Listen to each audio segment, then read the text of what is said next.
Ask Mike, brought to you by the Stadium Shop on Razorback in Fayetteville.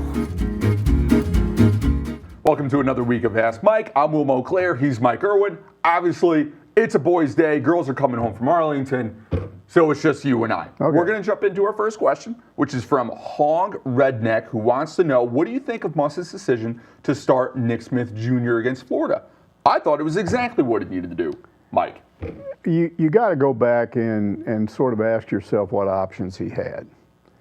And to me, the only options were you could continue to spoon feed him minutes like he was doing, and that wasn't working.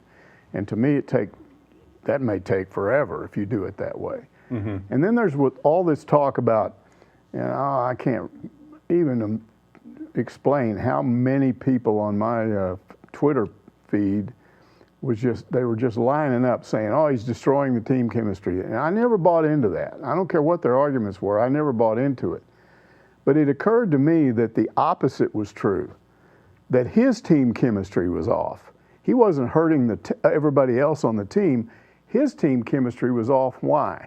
Because this kid, as long as he's been playing basketball, is a star. He's used to being the guy. Mm-hmm. So you bring him back, as a bench warmer? It's tough. I'm telling you, it messed with his head. So to me, as I thought about it last week, the other option that Musselman had was just to say, hey, I'm just going to treat it like he wasn't gone. I'm going to put him back in his normal role as a starter and say go. And he did. And I will say he didn't tear it up, but he contributed. He scored 10 points, had a couple of steals, had a couple of and ones, played good defense. Went all the way down the floor off a steal and made a layup on a fast break. They haven't had a lot of fast break points like that. And I just really liked what he added. But most of all, I think you can't take a kid like that has always been, and I realize there are fans that are mad at him because he was gone too long and let's just write him off. I'm telling you, that's dopey.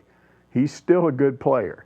And if you put him back in his normal situation, and say, yeah, okay, you're Nick Smith Jr., you're back. You're a lottery pick. You don't have to perform that way immediately. I mean, Ricky Council said after the game, there was not a chemistry issue. It was just, I don't care how good you are, if you miss 7 weeks of the season, it's going to take you a while to get up to speed. But I think this was the right way to do it. Just put him back in there, start playing him, give him more minutes. And I think what we saw was a guy that played better.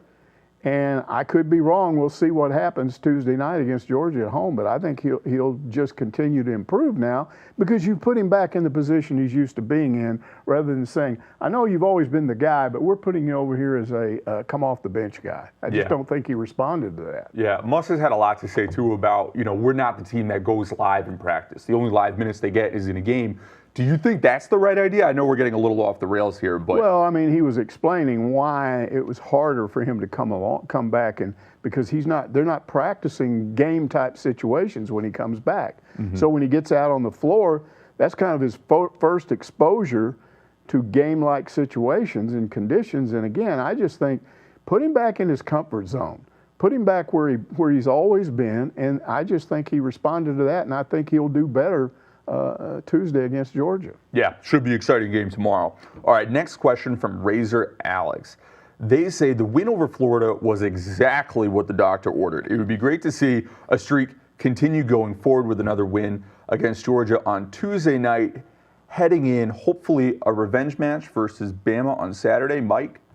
Okay, I don't know that Bama, especially that trip to Bama, has anything to do with the Tuesday night game or what just happened. Yeah. I mean, it's good that they won this game. There are several positive things. I don't expect them to go beat Alabama, but I do think they'll beat Georgia. I think they've got a shot at beating Tennessee, and the big deal is going to be to beat Kentucky coming back here for the last regular season game. But, I think the chemistry is better with this team right now. There are several hopeful signs. But the main thing is all this sweating over, they might not make it. There's going to be 5 SEC teams in, and they're 7th right now.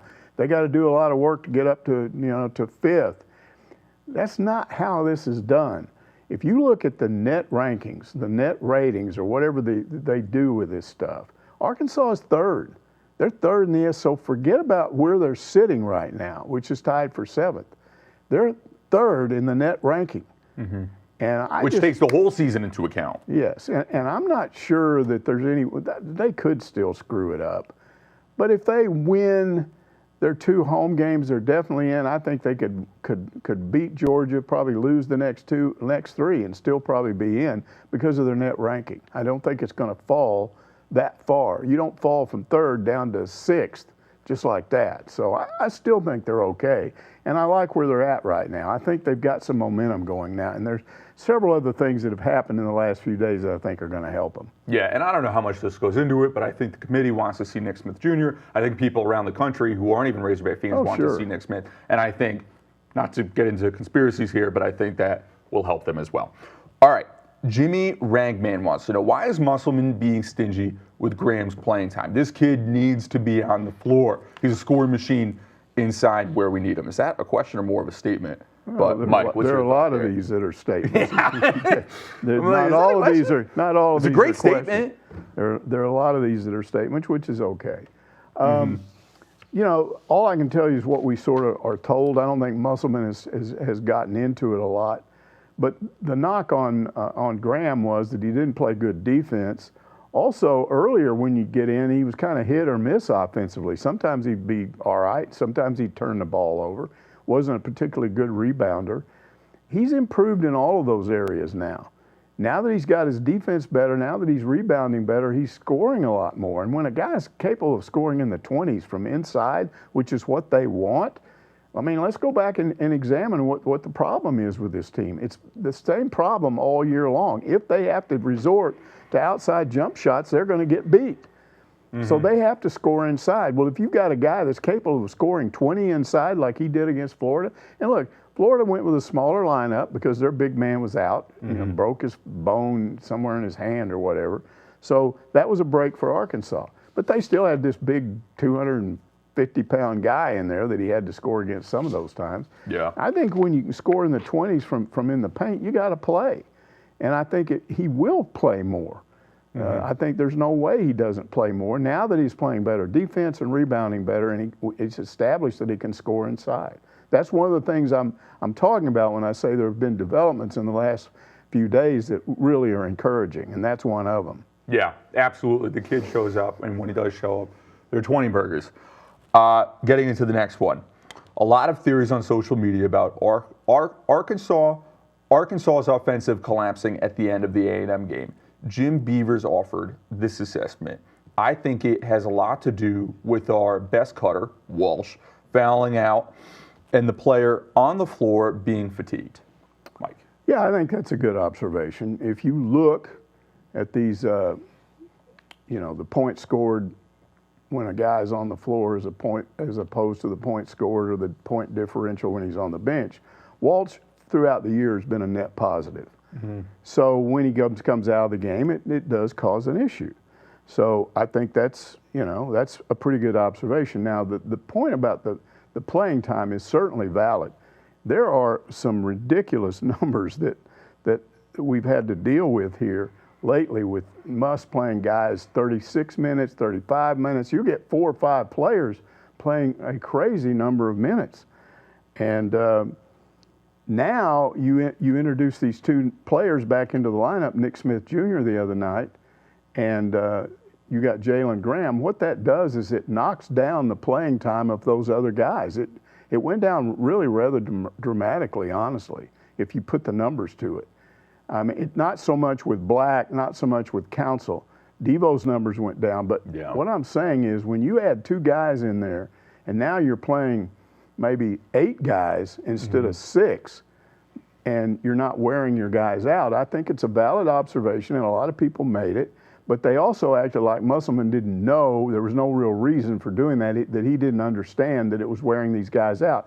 When Musselman only plays 6 guys or 7 guys, you know why he's doing that? Because in practice that week, those are the only guys doing what they're supposed to do. And he's not sticking guys out there if he doesn't have confidence in them. So he plays Nick Smith Jr., He puts Graham in there, and what do? They respond. So you think he's suddenly going to go, oh, nah, they responded, but let's go back to the bench with them. No, they're going to play now. And what that's going to do is it's going to reduce the playing time of the other guys and eliminate the fatigue we saw in the Mississippi State game or the A&M game. So yeah, no, I think that's a good observation there. Getting into the next one, Revolution says Arkansas has had many great point guards through the years: Alvin Robertson, Corey Beck, Lee Mayberry, Kareem Reed, Anthony Black, etc. What makes your top 5 Razorback point guards in the time you followed the Hogs? I mean, that's it, right? That would be my list. The only question I would have How do you feel about AB these days? Well, that would be the only thing. A month ago, I might not have had him on the list, maybe even 3 weeks ago, but he's just done enough and been consistent enough trying to hold this team together through some rough games when a lot of other guys weren't playing that well, that I would say, yeah, I'd put him on the list. And he's still got several more games to play this year. So I think when it's all said and done, there's no question he's on that list. He's a scrappy kid, too, and he's been playing through a leg thing. We don't really know too much about that, but I respect the kid a lot. Yeah. All right, Marty Bird's Proxy wants to know, any explanations on calculating how a player gets a plus or a minus for the game? A player was a +3, for example. What's up with that? Well, again, that is the score in the game while you're on the floor as opposed to not being on the floor. So if you come into a game and then you go out of a game, and during that period of time that you're in the game, your team scores 4 more points than the other team, that's a +4. If you go into a game and while you're in there, your team scores 5 less points than the opponent, then that's a -5. It's a pretty simple calculation. And again, Walsh is a guy they use that on a lot, because you could go and look and see. A lot of times he didn't have really good numbers. I mean, you're sitting there going, well, he didn't do that much. But then you look at what the scoring was while he was in there, then you see, yeah, he was adding. Even when Nick Smith Jr. came back and he wasn't scoring a lot in those first couple of games, you know, Arkansas was still playing better during those periods. So that's what that number is for. Yeah, absolutely. I still think it's a very good question. I think there's a lot of basketball fans that might hear that during a game and say, I wonder, but not connect the dots there. Mousetown wants to know, do you think, and I laughed a little bit when I read this question the first time, do you think DVH regrets the statement about having the deepest pitching staff he's ever had? TCU destroyed his bullpen. Mike? Yeah, rebuttal there. I know we're 3 games in. This is going to be a detailed explanation, but it's if you really come to that conclusion, you don't understand baseball, you don't understand college baseball, early in the season, a lot of different things. So let me explain what went on in that TCU game. And by offering this explanation, I got to use my notes because it was complicated. I don't have all this stuff. Complicated. I don't have all this locked into my memory banks. So you start off with Will McIntyre, your starter, who's a good pitcher, going up against TCU, which has not only a good hitting lineup and up and down, but they got guys that when they get on the bases, they can steal bases. Yeah. They can put themselves in a position to score runs. So McIntyre had the ball up in the zone early, and he went 1 1/3. He only lasted 1 1/3, gave up 4 runs. So Zach Morris comes in, one of their better relievers. Now Morris goes 3 1/3, and during that time, Arkansas ties the game up. So it's a 4-4 game. You get into the 5th, and Morris, with 2 outs, TCU gets runners at the corners, and Dave Van Horn makes a decision. And I know how this works because I've watched him do it over the years. He's thinking, okay, I got Gage Wood, the true freshman.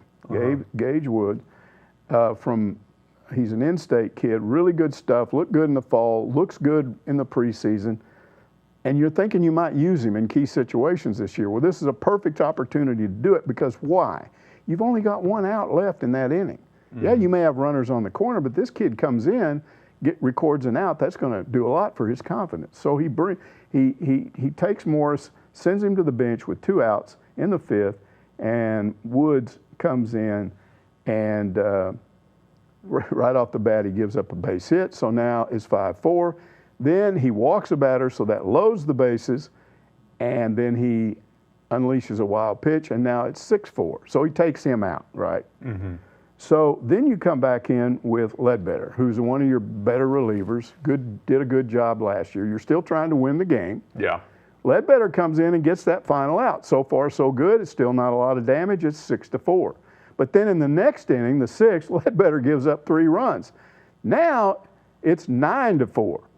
I think at that point, Dave Van Horn looked at several factors. He saw that TCU was really hot that day in particular. And he's thinking to himself, look, we ain't winning this game. I'm not going to use a bunch of my better pitchers to try and hold it down from here. I'm going to try to worry about winning tomorrow.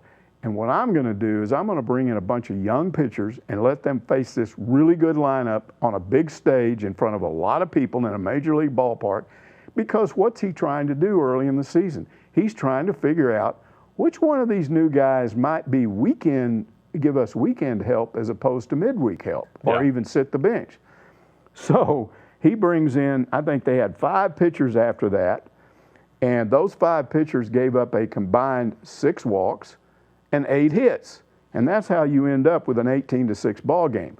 I'm not saying Van Horn was trying to lose it, but I think he knew they weren't going to win at that point.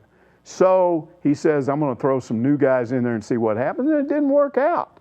Yeah. But it's not the end of the world because we know what happened the next day. They bounced back. So that's my explanation. He still has a deep pitching staff. What you saw for the most part on that Saturday game was you saw, especially when the game, remember, even if you allow for before he started using all those young pitchers, it's still a 6-4 game at that point. But when it went to 9, what's he going to do?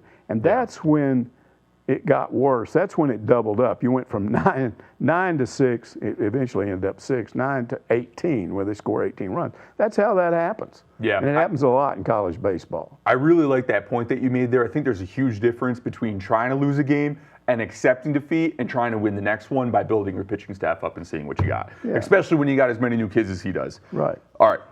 Armin Abbey says, what a bounce back against Oklahoma State. Baseball, crazy game. Another good statement. Yeah, exactly, because what happens, they come back the next day, and here's what I like about that. You got a lot of new guys on this team. You know what they saw right off the bat? They'd probably heard about it, but they'd never seen it. We're down here in Arlington, Texas, 300 miles from our campus. Yeah. We got more fans here than local teams. You guys are crazy. They have more fans than TCU, and TCU's 30 miles down the road. And they see all those fans, and they see that support. They saw how many of them came out the next day after you'd gotten totally wonker bombed on Saturday, and they said, hey, we're going to bounce back. I like that. I like the way those guys responded to that. And they went out and they made a statement, and what did they do? They scored 18 runs, and now all of a sudden Oklahoma State's the team getting wonky. Mm-hmm. You know, that's just the way it works. Yeah. I don't know if you were watching that first FSU game, first game of the tournament. There were so many Razorback fans down in Florida. And FSU, sorry, Alyssa, I didn't see anybody. It's crazy. It's crazy the way you guys travel. And look at the way Arkansas bounced back on the mound, too. So softball, we're talking about softball. We're talking about our original question about pitching going, you know, they don't really have that much depth. If you looked at if you take the middle game out, and I've already explained what they were doing pitching-wise in that middle game, you go to those others, they gave up 3 earned runs in 2 games. I think there were 4 walks. And there were 23 strikeouts in those 2 games. The pitching was almost perfect in those other 2 games. Yeah. So there's a lot of pitching depth on this team. He just put in a lot of guys in that TCU game that you're not going to see on weekends for most of the season. They're going to be midweek guys, or they're not going to be pitching at all. Yeah, I think there's a lot of people that are going to appreciate that statement there, Mike. Next one from S. Gills. Who impressed you the most in the Arlington tournament? Hitters or pitchers? Well, let me just say. Order these in the right way. Yeah, we've got some graphics here, so I put them up because I have to kind of remember that. Mm-hmm. All right, so at the plate. How about Jared Wegner? I know. How about him? 3 home runs in those 3 games, 6 hits, 8 RBIs. Right? Mm-hmm. That's pretty impressive. Mm-hmm. Now, Josenbarger, who's their new center fielder, he had a home run, 2 hits, and 2 RBIs. You know, look. Peyton Stovall looked okay. Yeah. Jace Borfin looked okay.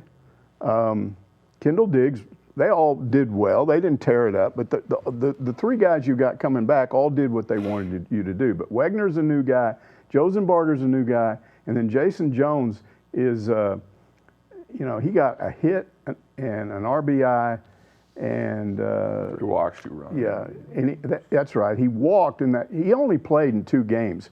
Yeah. He came in place of. He replaced the third baseman who had a bad first game, Cali, and he came in those 2 games, had a hit, an RBI, and then he walked 3 times in that Oklahoma State game and scored 2 times. So those are kind of the newcomers that impressed me. Now on the mound, we take a look at that.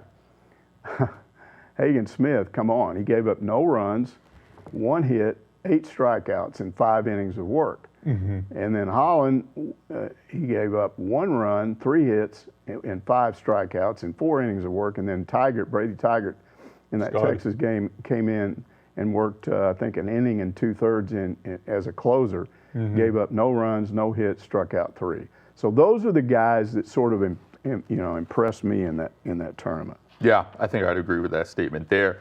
All right, getting into the next page here. Lost in Swine wants to know, how do you like the new pitch clock in college baseball? I love it. I know this is Ask Mike, but I love it. Yeah, and I hated it. Hated the crap out of it. Look. All right, Mike, why'd you hate it? Because it's just nonsense. I mean, first of all, do you like 5-6 hour baseball games? Yeah, whatever it is, it doesn't bother me. Okay. Because that's the way the game is played. What the network people are doing, they're driving it, and they're doing it because of people like you, who will sit there and go, oh, this game is boring, I'm not going to watch it, I'm leaving. And they're terrified of that. So they're trying to come up with ways to keep you watching, okay? But here's how stupid this is. It's going to end up deciding baseball games. You're going to have a game lost because a guy, gets a ball on the mound. He's accredited with a ball because he didn't pitch quick enough, and a run scores or whatever. Or a guy at the plate's going to strike out because he didn't get back in the batter's box soon enough. And I wasn't there. I wish we could ask either Alyssa or Courtney, but the way it was described, they had a clock out there somewhere that you could see. I guess it was in center fielder. You could see. Yeah. But it wasn't really synced with what the umpires had. They were using stopwatches. So what are you looking out there and you think you're okay, but the guy says, I'm sorry, you're out. Go sit in the dugout because I don't care what that clock says. My clock says this. I mean, it's going to take some getting used to, and there's no question they will adjust to it.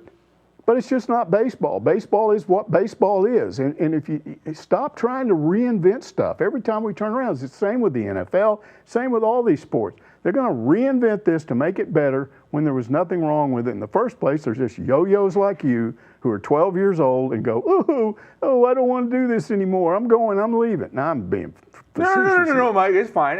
I'm being facetious. Speaking for the young people here who don't want to spend 7 hours of their life watching a baseball game. And it's not 7 hours. So you're exaggerating. I'm exaggerating a little bit. All right, so let's say 4 hours. Who don't want to spend 4 hours of their day watching a baseball game. It's tough. It's a huge commitment. I know you love it. I like watching baseball too. How much time are you going to knock off a game by these silly rules? Are you going to knock off 15 minutes? I think the average was 22. Okay, 22. Come on, that's not the difference.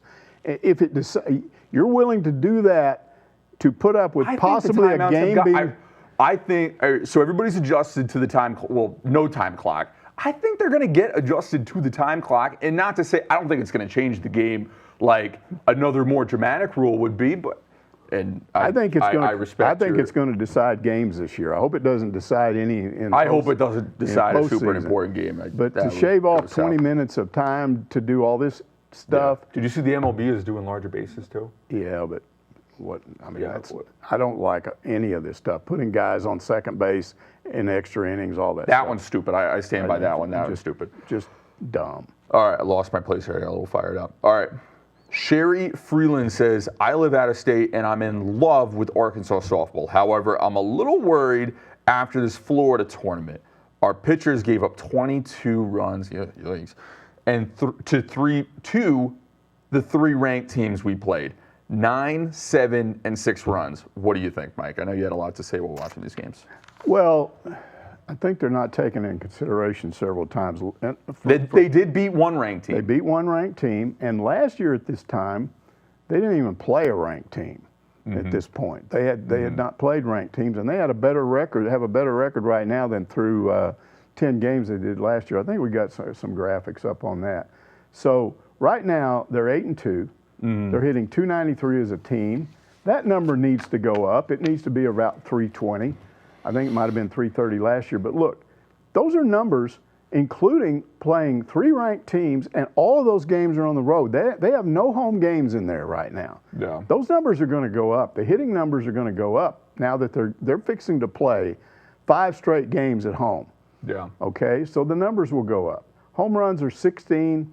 They're averaging like 1.6 home run a game. Last year it was 1.8. Again, that number is going to go up if you're at home, because you're just going to have a more offensive team. You're going to score more runs at home than you do on the road. Yeah. Okay, the staff ERA is 2.48. That's actually better than last year. And I think it gets better when they come home. And their freshman Heron, she's 3-0 with an ERA of .86. And Shanice Delce, even though she has that one loss, is 3-1 now, her ERA is lower than it was at this point last year. So I think they're fine. Again, you need to take into consideration that they haven't played at home yet. They've got a lot of new faces in the lineup. That's the other thing, that you assume they're going to improve, because new faces, new people in a situation that is new to them, they're going to get better as the season goes on because they have talent. So all these things are going to improve, in my opinion. I think they're in fine shape. They're going to play Nebraska, I think is, last time I checked, was ranked 15th. They're going to play them 3 times in this 5-game tournament. Those are going to be big games. Yeah. And they're going to be big crowds out there, and you're going to have fun. Sam Pittman has already made a little promo where he said he's going to be there. He's going to be out there watching all those games, so you can go out there and say hi to him.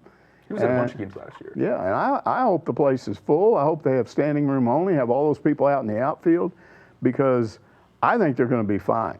Yeah. I didn't see some things that to me said, "Woo, that's a problem." Yeah, Sherry might like this follow-up question.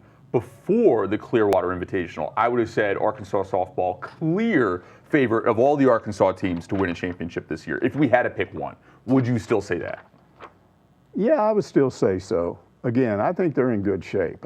You compare them to baseball, they went down and went 2-1. This team actually went 3-2 down there. So I think there were similarities between softball going to the tournament in Florida and Arkansas in baseball going down to Arlington. I think they're in good shape right now. Yeah.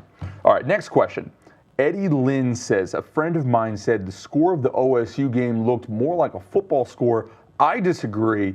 There's no way to score 1 point in football. A football game got me thinking, though, there aren't a lot of ways to score points in a football game, but endless combinations, right? Yeah. Scoregamis. You can't, it's a weird question, but when you think about this. It's a wordy one. I might have, Eddie, it's on me for reading that one, but yeah, it's a confusing one. You didn't read it. No, I didn't. I did not. I did not. I did practice these too, and that one did not go right. But here's the thing. But I think we got the gist. You can't end up with 1 point, one point in a football game, or 1 run. You can end up with 1 run in a baseball game. You can't end up with 1 run in a football game. It's impossible. The only way you score 1 point in a football game is with an extra point kicked, and you can't do that unless you've already scored a touchdown. So 1 point will never appear in the score of a football game.